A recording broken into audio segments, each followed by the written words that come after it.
অনিয়মিত পিরিয়ডের কারণ হতে পারে আপনার ইউটেরাসে লুকোনো গ্রোথ, যার মেডিকেল নাম পলিপ। ইউটেরাসের পলিপ নিয়ে রইল কিছু তথ্য। পলিপ কি, তার ট্রিটমেন্ট কি, আর কোন কোন ব্যাপারগুলোতে সতর্ক হতে হবে যদি পলিপ ডায়াগনোসিস হয়। নিঃশব্দে থাকা এই এক সমস্যা যা 20 থেকে 80 বছর বয়সীদেরও প্রভাবিত করতে পারে। বেশ অবাক করা ব্যাপার, তাই না? ইউটেরাসের পলিপ কি? সাধারণ ভাষায় ইউটেরাসের মধ্যে আঁচি বা ছোটখাটো আঙুর সাইজের ছোট গ্রোথকে ইউটেরাসের পলিপ বলা হয়। বেশিরভাগ পলিপ ইউটেরাসের ভেতরের লাইনিং বা এন্ডোমেট্রিয়াম থেকে তৈরি হয়, তাই তাকে এন্ডোমেট্রিয়াল বা এন্ডোমেট্রিয়াম পলিপও বলা হয়। পলিপ কোন বয়সে হয়? 40 থেকে 74 বছর বয়সের মহিলাদের মধ্যে পলিপ প্রায়শই দেখা যায়। ইদানিং অল্প বয়সী মেয়েদের মধ্যেও পলিপ দেখার প্রবণতা বাড়ছে। আল্ট্রাসাউন্ড করার সময় বা ইউটেরাসের মধ্যে ক্যামেরা দিয়ে হিস্টেরোস্কোপি পরীক্ষা করার সময় অনেক ক্ষেত্রেই পলিপ চোখে পড়ে। পলিপ মানেই কি ক্যান্সার? ইউটেরাসের পলিপের বেশিরভাগই বিনাইন বা নন ক্যান্সার। 100টি ইউটেরাস পলিপের মধ্যে মাত্র 3-4টি ক্যান্সারাস হতে পারে। 40-এর পরে পলিপের জটিলতা অবশ্য দেখার প্রবণতা বেড়ে যায়। যদিও মেনোপজের আগে বা পরে দুক্ষেত্রেই ইউটেরাসে পলিপ দেখা যায়, তবে যে পলিপ মেনোপজের পরে আসে সেই পলিপগুলোকে আরেকটু ভালো করে চেক করে নিতে হয়। কি কি সিমটম থাকলে পলিপ সন্দেহ করবেন?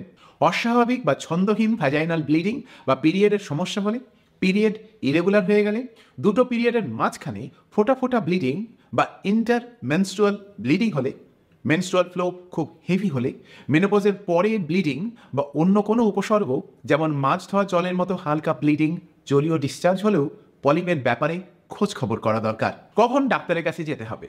পলিপের উপসর্গ নিয়ে ডাক্তারের কাছে গেলেই এমন নয় যে আপনার ক্ষেত্রে পলিপই ডায়াগনোসিস হবে, তবুও সতর্ক থাকা তো ভালো। এর মধ্যে 3টি ক্ষেত্রে অতি অবশ্যই ডাক্তারের সাথে যোগাযোগ করা দরকার। 1.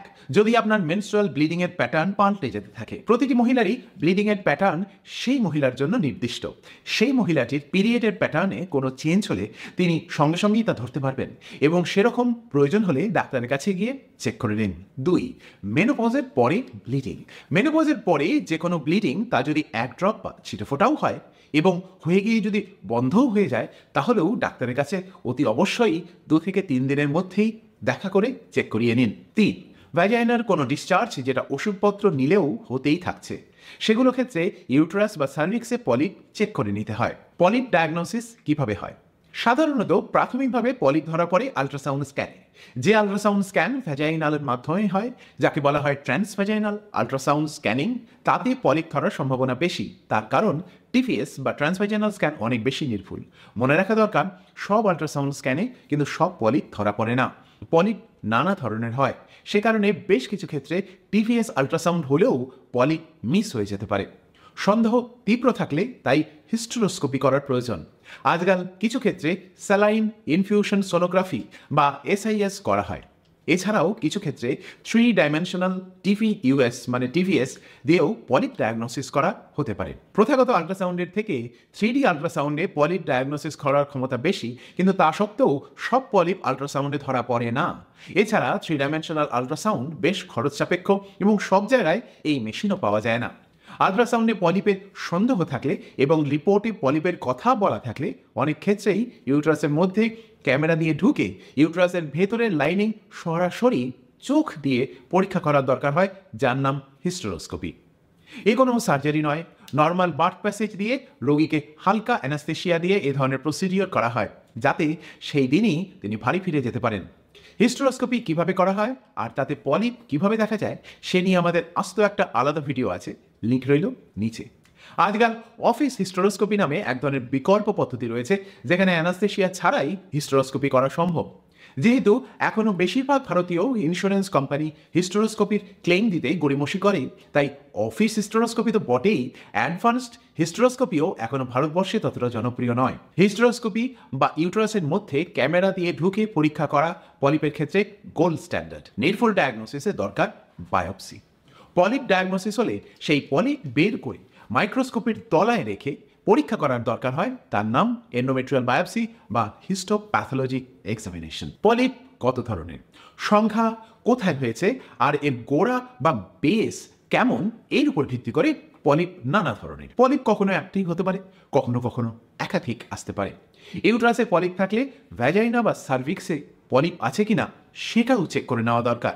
বর্ষিয়ান গাইনোকোলজিস্টরা বলতেন এক জায়গায় পলিপ থাকলে অন্য জায়গায়ও পলিপ হওয়ার সম্ভাবনা বাড়তে পারে। পলিপ কখনো ছোট কয়েক মিলিমিটার হয়, আবার কখনো এতটাই বড় হয় যে তা ইউট্রাস থেকে সার্ভিক্স পেরিয়ে এসে ভ্যাজাইনা ঠেলে বাইরে বেরোনোর চেষ্টা করতে পারে। এদের ক্ষেত্রে ব্লিডিং যেন বন্ধই হতে চায় না। কখনো পলিপ হয় পেডাঙ্কুলেট আর কখনো সেসাইল।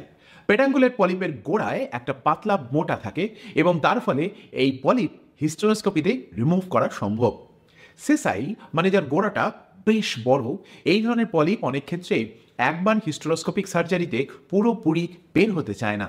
কিছু পলিপের গোড়া এতটাই বড় থাকে যে পলিপ রিমুভাল সার্জারি করলে সেখান থেকে ব্লিডিং হওয়ার সম্ভাবনা বেশি থাকে। এক্ষেত্রে হিস্টেরেক্টমি বা ইউট্রাস রিমুভাল সার্জারির প্রয়োজন হয়।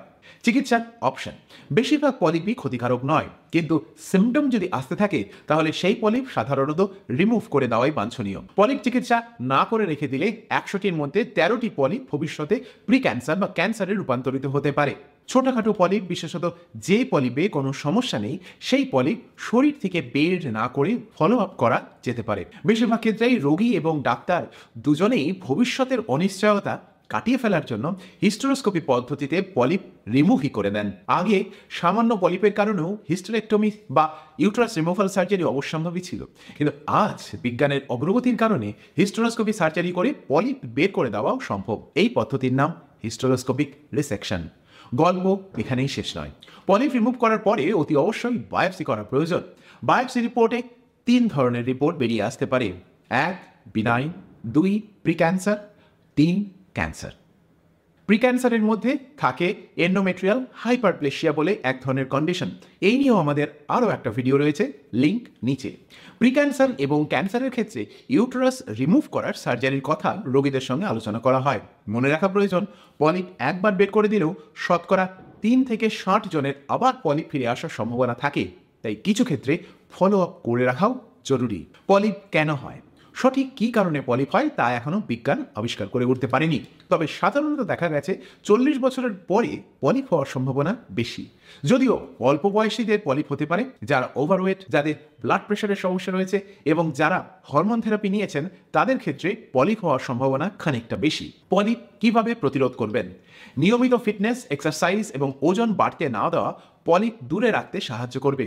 এছাড়াও অ্যাবনর্মাল ব্লিডিং হলে যত তাড়াতাড়ি সম্ভব ডাক্তারের কাছে রিপোর্ট করুন।